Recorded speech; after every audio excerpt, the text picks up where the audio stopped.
Welcome students. तो आज हम लोग देखने जा रहे हैं एप्लीकेशन ऑन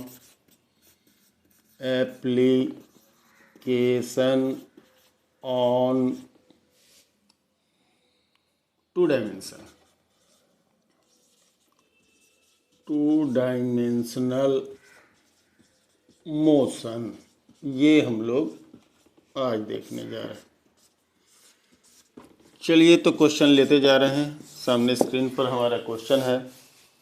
हम क्वेश्चन को बोर्ड पर लिखेंगे तो बहुत लंबा होगा। जो आवश्यक पार्ट होगा उसको हम ज़रूर लिखेंगे, लेकिन आप क्वेश्चन समझ पाएंगे ये इतना तो ज़रूर हम लिखेंगे। ठीक है। तो first question is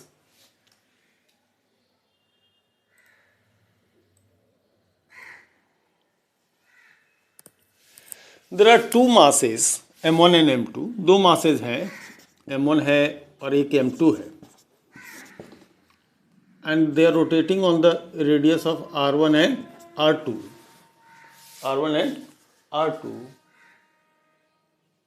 and they have same time duration. और दोनों का ही टाइम ड्यूरेशन ऑफ रिवोल्यूशन क्या है? सेम है। तो पूछ रहा है कि what is the ratio of their angular speed. भैया एंगुलर स्पीड की बात अगर हम करते हैं कि टाइम ड्यूरेशन सेम है तो ओमेगा का फॉर्मूला होता है 2π/t। अगर टाइम ड्यूरेशन सेम है तो एंगुलर स्पीड भी क्या होगा? सेम होगा। ऐसे सिचुएशन में हम सिंपली ये कह सकते हैं कि दोनों का जो एंगुलर स्पीड होगा वो सेम होगा। और सेम हो गया तो उनका जो रेशियो होगा, जो आप ω1:ω2 की बात करेंगे, वो 1:1 का आएगा। ऑप्शन में जो 1:1 दिखता है उसको टिक मारिए। Next question, a cyclist turn around the curve at 15 miles per hour. If he turns at double the speed, the tendency to overturn. वो 15 माइल पर आवर के स्पीड से मूव कर रहा है किसी सर्कुलर ट्रैक पर, तो क्या उसकी स्पीड है वो 15 माइल? ये तो सिर्फ कंफ्यूज करने के लिए लिख दिया गया है। कह रहा है कि अपनी स्पीड को अगर डबल कर देता है तो टेंडेंसी टू ओवरटर्न कितना, मतलब कहने का मतलब कि उसको सर्कल से बाहर निकल जाने की, यानी कहने का मतलब कि उसको गिरने की संभावना कितनी होती है। जैसे अगर सर्कल में आप बहुत ज़्यादा स्पीड से अगर जा रहे हैं तो हो सकता है कि आप गिर जाए। वो उसी बात पर इसमें चर्चा है। तो देखिए, फोर्स की जो डिपेंडेंसी होती है सेंट्रीपिटल फोर्स की, वो mv²/r, तो यानी F प्रोपोर्शनल टू v² होगा। तो F1 to F2 का जो रेशियो होगा, एक का v लेंगे और F2 का, तो दूसरे का 2v, डबल हो गया, डबल हो जाएगा। तो डबल अगर ये हो जाएगा तो F1 to F2 का जो रेशियो होगा 1:4 का आएगा। सॉल्व कर लीजिए। तो F2 जो होगा वो 4 टाइम्स ऑफ F1 होगा। F2 जो होगा वो 4 टाइम्स ऑफ F1 होगा। ऐसे सिचुएशन में उस पर लगने वाले फोर्स, सेंट्रीपिटल फोर्स या रिक्वायर्ड सेंट्रीपिटल फोर्स की बात करें, वो क्या हो जाएगा? 4 टाइम्स हो जाएगा। तो ओवरटर्न होने की टेंडेंसी क्या हो जाएगी? 4 टाइम्स बढ़ जाएगी। यानी कि जिस स्पीड को आप जैसे बढ़ाते हैं तो स्क्वायर टाइम से आपके ओवरटर्न होने की टेंडेंसी क्या होगी? वो बढ़ती चली जाएगी।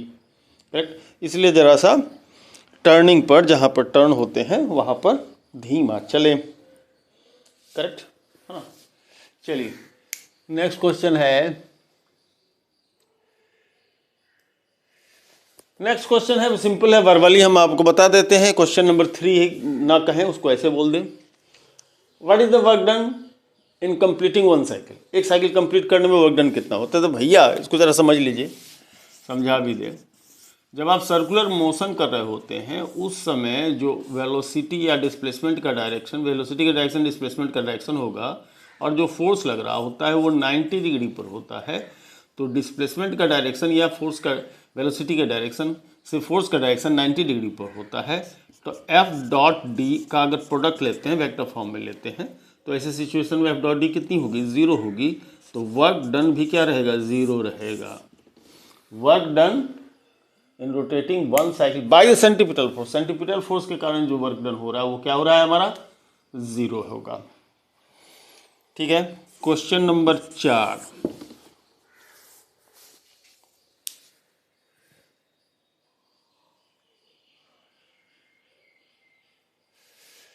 अगला क्वेश्चन है, कुछ क्वेश्चन ज़्यादातर क्या होता है, कुछ कंफ्यूज करने के लिए होता है। कहता है कि if an object moves on the circle in such a way that it subtends equal angles in equal time of interval, then what is the velocity vector, what is the effect on the velocity vector. तो velocity vector equal time में equal angle subtend करेगा, यानी कि del theta by del t constant रहेगा, यानी omega क्या रहेगा, constant रहेगा। तो ओमेगा अगर कांस्टेंट है तो ये यूनिफॉर्म मोशन की बात हो रही है, इसमें speed of the object on the circular path क्या रहेगा, कांस्टेंट रहेगा। ऐसे में ओमेगा हमारा कांस्टेंट हुआ, तो ओमेगा अगर कांस्टेंट हो गया तो ऐसे सिचुएशन में the magnitude of v will not change, but the direction of the v, velocity का डायरेक्शन कंटिन्यूअसली क्या होता है, वो चेंज होता है, तो वेलोसिटी वेक्टर विल चेंज। तो ये वेलोसिटी वेक्टर जो होगा वो चेंज होता रहेगा। इसमें बहुत सारे ऑप्शन दिए, जरा ऑप्शन पढ़ करके आपको कंफ्यूज करा के सुना दे। Remains constant, change in magnitude, change in direction, change both magnitude in direction, 4 option बना दिया है। मैग्नीट्यूड में चेंज नहीं होगा, ये बात क्लियर है, मैं बता चुका। डायरेक्शन चेंज होगा उसका, इसलिए वेलोसिटी वेक्टर क्या होगा, चेंज होगा, वेरिएबल होगा। भले ही ओमेगा कांस्टेंट हो लेकिन वेलोसिटी वेक्टर वेरिएबल होगा। क्यों? चूंकि उस पर सेंट्रीपिटल एक्सीलरेशन लग रहा है और सेंट्रीपिटल एक्सीलरेशन कंटिन्यूअस लग रहा है। अगर एक्सीलरेशन एक्सीलरेट हो रहा है तो वेलोसिटी में चेंज होगी। सिर्फ डायरेक्शन में ही चेंज हो रहा है, बात क्या है, सिर्फ डायरेक्शन में ही चेंज हो रहा है, लेकिन चेंज तो हो रहा है। तो ये चूंकि जो सर्कुलर मोशन है वो एक्सीलरेटिंग मोशन है, अगर एक्सीलरेटिंग मोशन है तो वो एक्सीलरेटिंग मोशन है, तो ऐसे सिचुएशन में वेलोसिटी में चेंज होना एकदम अनिवार्य है। तो वेलोसिटी में चेंज होना है, ठीक है। क्वेश्चन नंबर 5,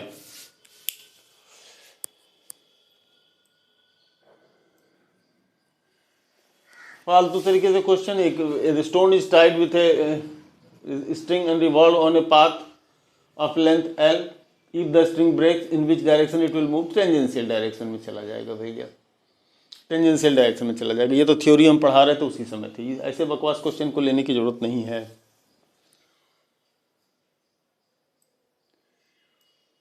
फिर से क्वेश्चन आ गया, body is moving in a circular path with a constant speed, it has a constant velocity, a constant acceleration, an acceleration of constant magnitude, an acceleration which varies with time,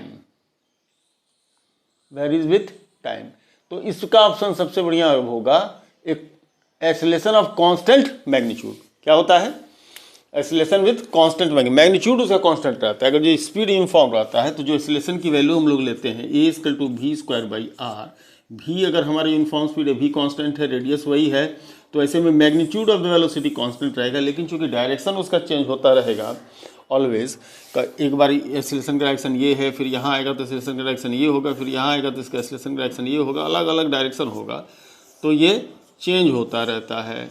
और average acceleration over the complete cycle 0, average velocity over the complete cycle is 0, ये बात याद रखेंगे, है ना। और average speed over the complete cycle is not 0, average force is 0, average acceleration is 0, average velocity is 0, but angular velocity, average angular velocity is not 0, average angular velocity हमारी 0 नहीं होगी।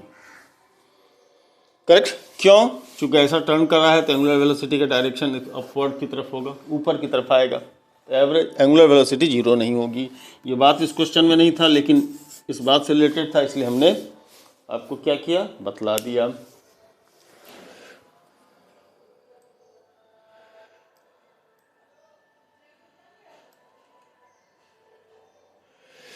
चलिए अगला क्वेश्चन ये है, इसको यहां देखा जाए, एक सर्कुलर पाथ है, उस सर्कुलर पाथ पर C उसका सेंटर है, A B diametrically opposite points हैं। जब वो ऑब्जेक्ट B से गुजर रहा होगा तो C के अबाउट जो एंगुलर स्पीड होगी और A के अबाउट जो उसकी एंगुलर स्पीड होगी, उसका रेशियो क्या होगा। तो जो लोग ज्योमेट्री पढ़े होंगे वो हमारी इस बात से को समझेंगे। By an arc, angle subtended at the centre and angle subtended at the circumference. क्या रिलेशन होता है, यहाँ जितना एंगल होगा उसका डबल एंगल यहाँ सबटेंड होगा सेम टाइम में। तो if the angle subtended at the centre is double the angle subtended at the circumference, तो ये पॉइंट इसके लिए क्या हो जाएगा, सर्कमफेरेंस पर होगा, और ये क्या होगा, सेंटर पर होगा, यानी पर सेंटर पर उसका डबल डिस्प्लेसमेंट होगा सेम टाइम इंटरवल में as compare to circumference point A. In that situation हम कह सकते हैं क्या कि omega at C is double the omega at A. तो omega at C to omega at A का जो रेशियो पूछा गया है वो कितना आ जाएगा, 2:1 होगा। ये क्वेश्चन सिंपल में क्या था, कॉन्सेप्ट का क्वेश्चन था, है ना, कॉन्सेप्ट का क्वेश्चन था। नेक्स्ट क्वेश्चन देख लिया जाए, अगर इस ये बोर्ड हमारा परमिट कर दे तो।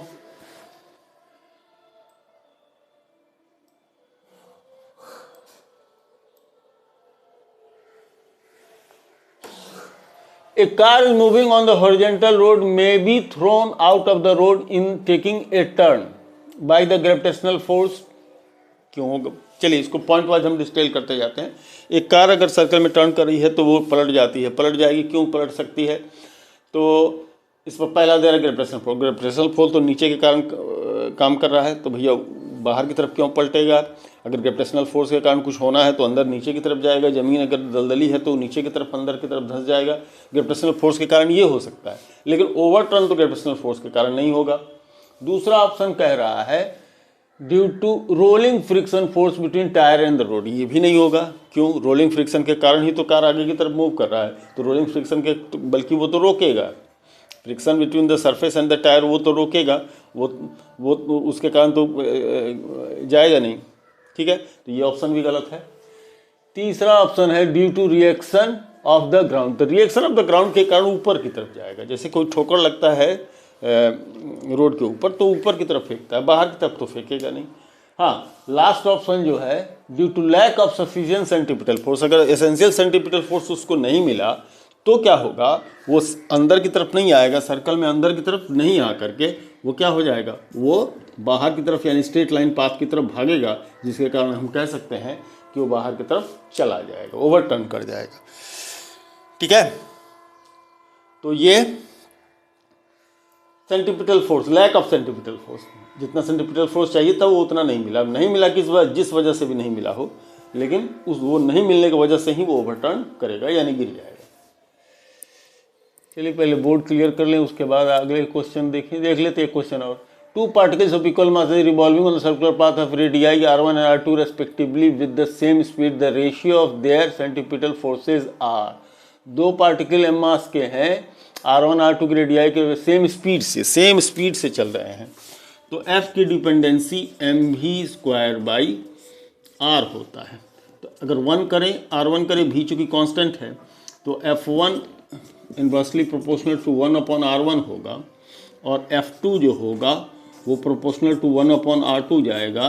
तो f2 टू f1 का रेशियो जो होगा उल्टा हो जाएगा, r1 टू r2 होगा, यानी छोटे रेडियस पर बड़ा फोर्स लगेगा, बड़े रेडियस पर छोटा फोर्स लगेगा।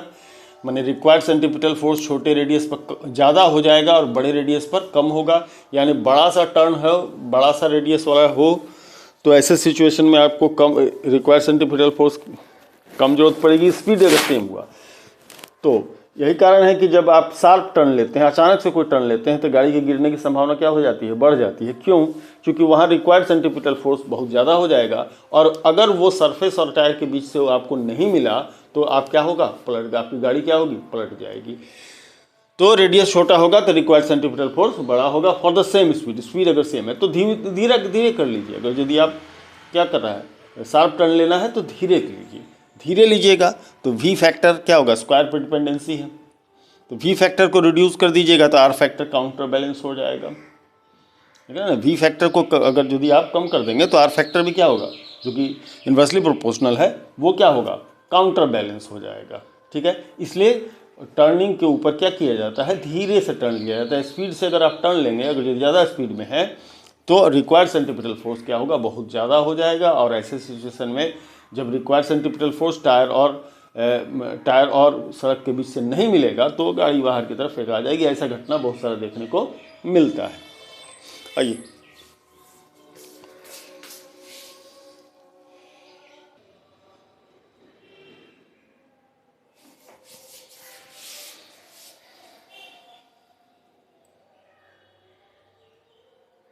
नेक्स्ट क्वेश्चन है, particle moves with a constant angular velocity in a circle during the motion it's.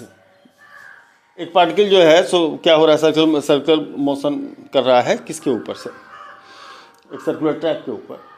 तो 4 ऑप्शन दिया गया उसके बाद, है ना, 4 ऑप्शन दिया गया। उसमें क्या क्या दिया जा रहा है? दिया जा रहा है energy is conserve, momentum is conserve, energy and momentum both are conserve, none of them are conserve. तो अगर कोई पार्टिकल किसी सर्कल के ऊपर मूव कर रहा है तो क्या होगा? अगर स्पीड उसकी कांस्टेंट है, स्पीड उसकी कांस्टेंट है, तो जो एनर्जी होती है half m b square, energy होती है half m b square, scalar quantity है। तो ये तो भैया ये तो कोई, अगर स्पीड में चेंज नहीं आएगा तो ऐसे में एनर्जी जो रहेगी वो कंजर्व रहेगी, ये तो ठीक है। मोमेंटम के विषय में जाने, P = mv होता है, वेक्टर क्वांटिटी होता है, velocity is always changing on a circular motion, velocity हमेशा से चेंज होता रहता है। तो ऐसे में मोमेंटम भी क्या होगा, कंटिन्यूसली चेंज होता रहेगा। और टोटल मोमेंटम जो होगा उसका, एवरेज मोमेंटम की बात करें तो हो जाएगी 0, क्योंकि एवरेज वेलोसिटी 0 तो एवरेज मोमेंटम भी 0 क्या हो जाएगा, उसका 0 हो जाएगा। और कभी 0 हो जाएगा, कभी उसका क्या होगा। तो इन दैट सिचुएशन हम कह सकते हैं कि मोमेंटम कंजर्व नहीं रहेगा, है ना, अलग अलग टाइम पर मोमेंटम उसका अलग अलग होगा, ठीक है। लेकिन एनर्जी क्या रहेगी उसकी, कंजर्व रहेगी। तो एक ही चीज कंजर्व रहेगा, वो होगा उसकी energy, that is kinetic energy. Next,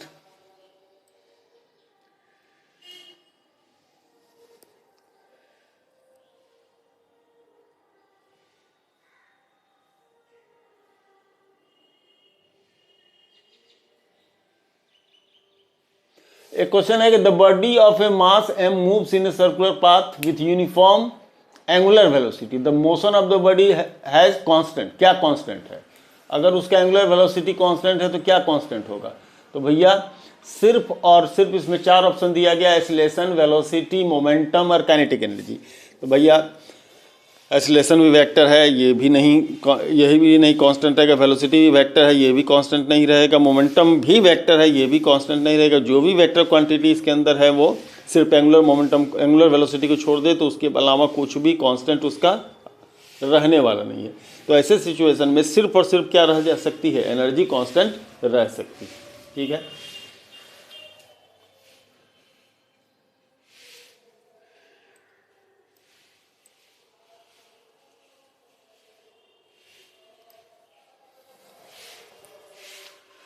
चलिए अगला क्वेश्चन बड़ा इंटरेस्टिंग है।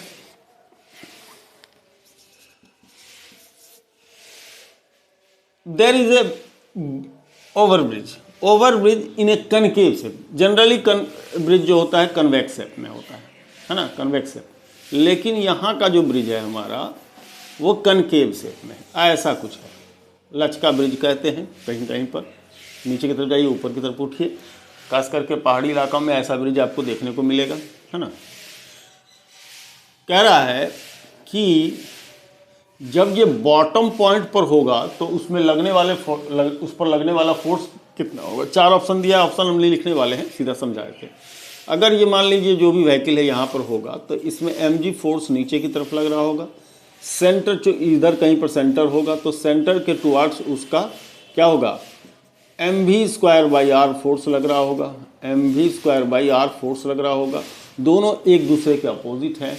ऐसे में जो नेट फोर्स इस पर काम कर रहा होगा, नेट फोर्स F नेट जो काम कर रहा होगा वो आपका क्या हो जाएगा, mg नीचे की तरफ है माइनस नेट सेंट्रीफ्यूगल फोर्स ये लेंगे, यानी mg माइनस mv²/r होगा। तो एक्टिंग नेट फोर्स ये होगा, तो एक्टिंग नेट फोर्स ये होगा, यही इसके रिएक्शनरी फोर्स को प्रोवाइड करेगा। तो रिएक्शनरी फोर्स भी इतना ही होगा। तो जो रिएक्शनरी फोर्स होगा mg माइनस mv²/r होगा। तो यहाँ पर हमारा रिएक्शनरी फोर्स रिड्यूस करेगा, बॉटम पर जाकर के लोएस्ट हो जाएगा, क्योंकि बॉटम पर जाकर के एम जी और एफ सी जस्ट एक दूसरे के अपोजिट होंगे। और इधर इधर अगर मान लीजिए यहाँ पर आप रहते हैं तो एम जी का डायरेक्शन ये होगा, एफ सी का डायरेक्शन ये होगा, तो जो कंपोनेंट काम करेगा वो छोटा सा कंपोनेंट इधर काम करेगा, तो यहाँ पर रिएक्शनरी फोर्स यहाँ के कंपैरिजन में ज़्यादा होगा, इधर भी, लेकिन बॉटम में एक दूसरे के जस्ट अपोजिट हो जाएंगे, इसीलिए ये मिनिमम रिएक्शनरी फोर्स होगा। तो कम से कम प्रेशर यहाँ पर क्या होगा, वो लगेगा, है ना। जबकि कन्वेक्स शेप में अगर हम आप आते हैं तो टॉप पर जाते हैं तो mg भी उसी तरफ और fc भी उसी तरफ, तो उस जगह पर जो होगा वो mg प्लस fc हो जाता है। रिएक्शनरी फोर्स बढ़ता है जब आप टॉप पर रहते हैं, रिएक्शनरी फोर्स बढ़ेगा। इसका मतलब अगर स्टेबिलिटी की बात की जाए तो कन्वेक्स शेप के ब्रिज के कंपैरिजन में कनकेव शेप का ब्रिज क्या है, ज़्यादा दिन टिकेगा। रीज़न ये है कि यहाँ पर बॉटम पर इसकी रिएक्शनरी फोर्स दी मिनिमम हो जाएगी। लेकिन अब प्रश्न उठता है कि तो भैया क्यों कनकेव शेप ही क्यों ना बनाया जाए, कन्वेक्स शेप क्यों बना दिया जाए। तो उसके पीछे का कारण ये है कि कन्वेक्स शेप हर जगह बनाया नहीं जा सकता, सॉरी कनकेव शेप हर जगह बनाया नहीं जा सकता। ये कुछ पहाड़ी जगहों पर ही बन पाता है जहाँ पर नदी नाला छोटा मोटा होता है। अदरवाइज पानी से बचने के लिए इसको या तो फ्लैट बनाया जाता है, नहीं तो कन्वेक्स शेप में ही बनाया जाता है। चलिए नेक्स्ट क्वेश्चन देखें।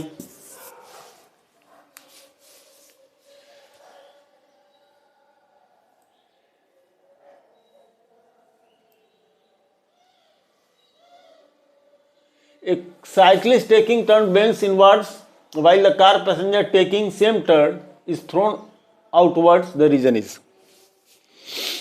कह रहा है कि एक साइकिलिस्ट जो है किसी टर्न को ले रहा है तो अंदर की तरफ झुक जाता है, जबकि अगर कोई कार से उसी को टर्न ले रहा है तो बाहर की तरफ फेंका जाता है। अगर कोई सपोर्ट नहीं है तो बाहर की तरफ वो चला जाएगा, अगर आउटसाइड में कोई सपोर्ट नहीं है तो बाहर साइड में वो चला जाएगा। रीज़न क्या होगा, जब साइकिलिस्ट टर्न ले लेता है, इसको एक्सप्लेन, उसका ऑप्शन छोड़ दीजिए। जब साइकिलिस्ट अंदर की तरफ बेंड कर जाता है तो वो सेंट्रीपिटल फोर्स को काउंटर बैलेंस कर पाता है ना, उसको required centripetal force mill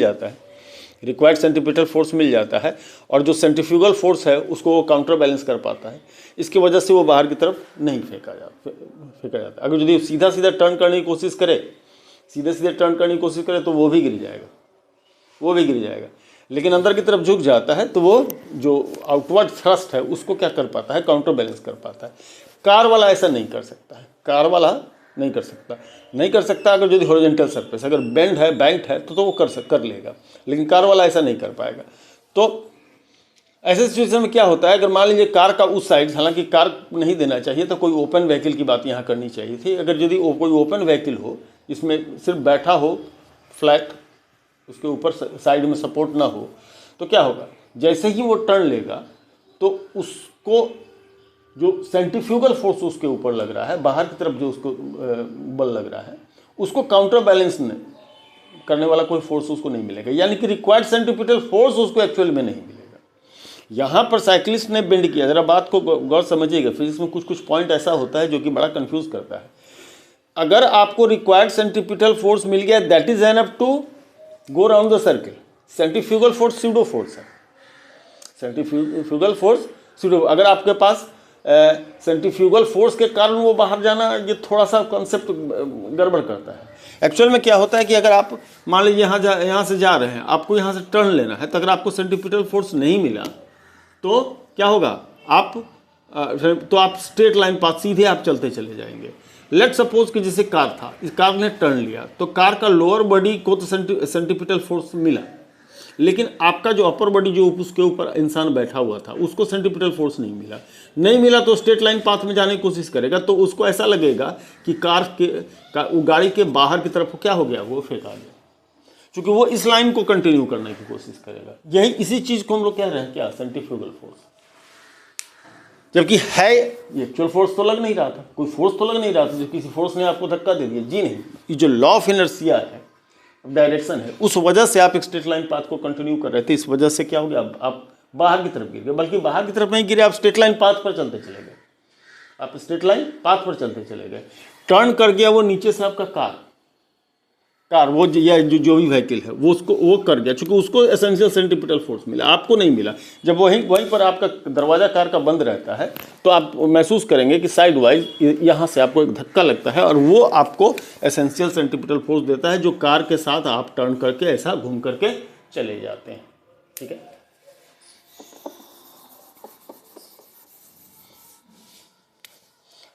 next question.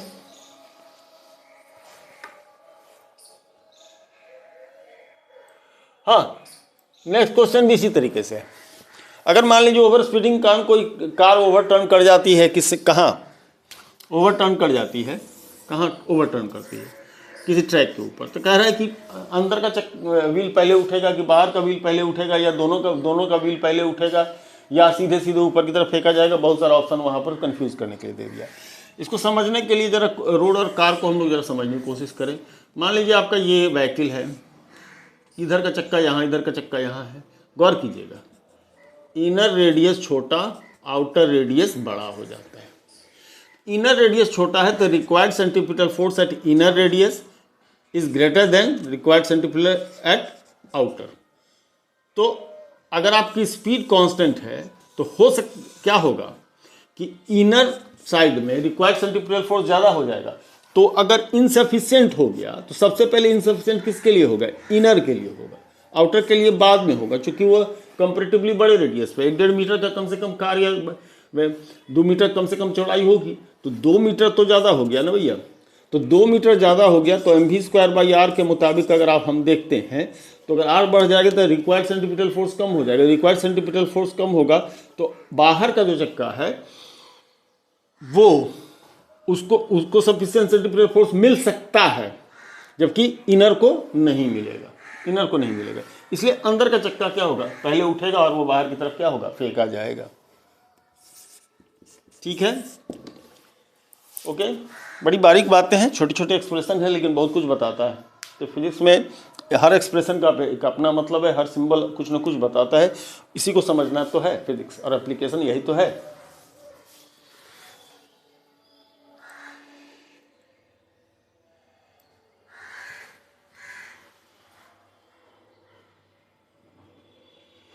Two bodies of masses 10 kg and 5 kg moving on a concentric orbits of radius capital R and small r such their periods are the same. Their periods are then the ratio between their centripetal acceleration. कह रहा है कि एक छोटे circle में घूम रहा है, एक बड़े सर्कल में घूम रहा है, एक स्मॉल आर में घूम रहा है, एक बड़े आर में घूम रहा है, लेकिन दोनों का क्या है? एंगुलर स्पीड सेम है, ओमेगा कांस्टेंट है।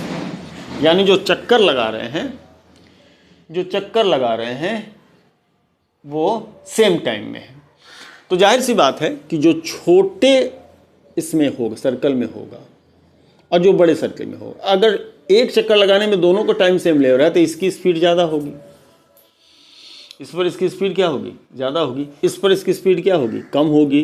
तो यहाँ बड़े रेडियस में और छोटे रेडियस की बात करें तो अगर टाइम पीरियड दोनों का सेम है, एक समय में ही दोनों एक चक्कर पूरा कर रहे हैं, तो इसको तेज भागना पड़ेगा। करेक्ट है ना? तो ऐसे सिचुएशन में टाइम पीरियड सेम है, एंगुलर वेलोसिटी दोनों का सेम होगा। तो ये पूछ ये रहा है कि आपका the ratio of the centripetal acceleration, तो centripetal acceleration A = ω²r। Omega दोनों का सेम है तो A directly proportional to radius होगा। जिसका बड़ा रेडियस होगा वो क्या होगा? बड़ा रेडियस होगा, उस पर एक्सीलरेशन ज़्यादा होगा। अब जरा वहाँ से कंफ्यूज नहीं हो जाइएगा। जहाँ पर हमने कहा था कि छोटे ट्रैक पर जो है सो कम रेडियस में लगने वाला फोर्स या एक्सीलरेशन क्या होगा? ज़्यादा हो जाएगा। वहाँ पर टाइम एंगुलर वेलोसिटी या वेलोसिटी कांस्टेंट नहीं थी, है ना? एंगुलर वेलोसिटी कांस्टेंट नहीं थी। यहाँ पर एंगुलर वेलोसिटी कांस्टेंट है। फ़र्क है बात में, है ना? बात में फ़र्क वही है कि सेम टाइम पीरियड अगर ले रहा है, सेम एंगुलर स्पीड अगर दोनों रख रहा है, तो ऐसे सिचुएशन बड़े ट्रैक वाले को ज़्यादा स्पीड से चलना पड़ेगा। ज़्यादा स्पीड से चलना पड़ेगा तो रिक्वायर्ड सेंट्रीपिटल फोर्स की वैल्यू ज़्यादा हो जाएगी। तो A प्रोपोर्शनल टू R हो जाएगा। तो ratio of the centripetal forces जो होंगे वो क्या हो जाएंगे, बड़े बड़े ट्रैक का आर के रिस्पेक्ट में हो जाएगा, चूंकि ये proportional to r, r is to r, r is to r जो होगा वो required centripetal force, centripetal acceleration का रेशियो हो जाएगा। क्वेश्चन नंबर 12 देखिए,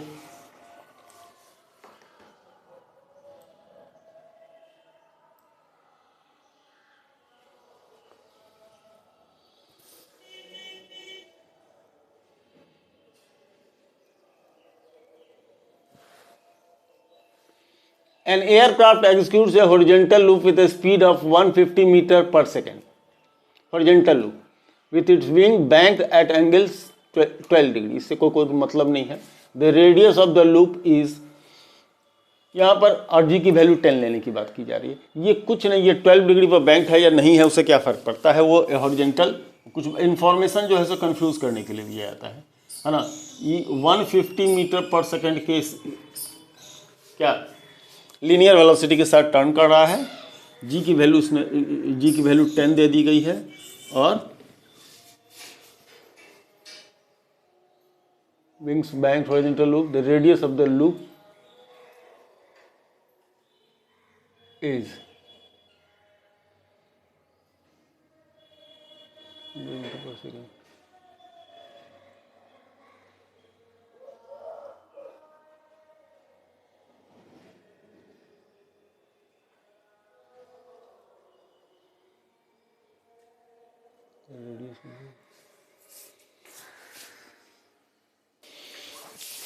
तो चलिए हम लोग इसको देखते हैं। एक्चुअल में क्या होता है कि जब ये बेंड करता है, कौन, ये थोड़ी देर पहले मैंने बोल दिया था कि वो 12 डिग्री पर टर्न करता है, ऐसा कोई मतलब नहीं, मतलब तो है डिरेक्शनली फोर्स वही बढ़ाएगा। तो दिक्कत क्या होती है कि एरोप्लेन मान लीजिए ये है हॉरिजॉन्टल डायरेक्शन के साथ, अगर यदि वो थीटा एंगल से टर्न कर गई है ना, तो ये टर्न कर गई, ये थीटा, तो ऐसे में रिएक्शनरी फोर्स का डायरेक्शन ये होगा इसका, है ना। अब इसके ये थीटा, तो ये 90 माइनस थीटा, तो ये वर्टिकल के साथ ये डायरेक्शन जो हो जाएगी कितनी हो जाएगी, ये हो जाएगी थीटा, तो इधर में लगेगा आर कॉस थीटा कंपोनेंट, इधर जो लगेगा वो r sine theta component. R cos theta component इसके mg वेट को बैलेंस करेगा, और आर साइन थीटा जो होगा वो क्या करेगा, आर साइन थीटा जो होगा उसको mv square, essential centripetal force mv square by r provide करेगा, और आर कॉस थीटा जो होगा वो आपको क्या करेगा, वो mg को काउंटर बैलेंस करेगा। तो जब आप ऊपर वाले को नीचे वाले से डिवाइड कीजिएगा तो sine theta by R R तो कट जाएगा, sine theta by cos theta tan theta आ जाएगा, टेन थीटा आ जाएगा V square by are G, V square by are G, ये साइक्लिस्ट वाला एक्सप्रेशन में लोग देख सकते हैं, सर्कुलर मोशन की बात थी, V square by are G आ जाएगा। इसमें से रेडियस रिक्वायर्ड है आर की value V square by are G, तो ये जी टेन थीटा हो जाएगा, जी टेन थीटा, वी की वैल्यू अब 150 है ना, 150 मीटर पर सेकेंड का है ना, 150 मीटर मैंने 0.5 आप ले सकते हैं किलोमीटर में, और जी की वैल्यू 10 मीटर पर सेकेंड, और टेन थीटा यानी 12 डिग्री दिया गया है। अब इसको 12 डिग्री जो टेंजेंट टेबल है उससे निकाल कर यहाँ पर रखना पड़ेगा, और जब इस वैल्यू को रख देंगे तो जाकर के इसका आंसर आएगा। अब इतने कैलकुलेशन करने के लिए मैं नहीं जा रहा हूँ, ये एक्सप्रेशन होगा, इसमें tan theta equal to v square by are g यही काम करेगा।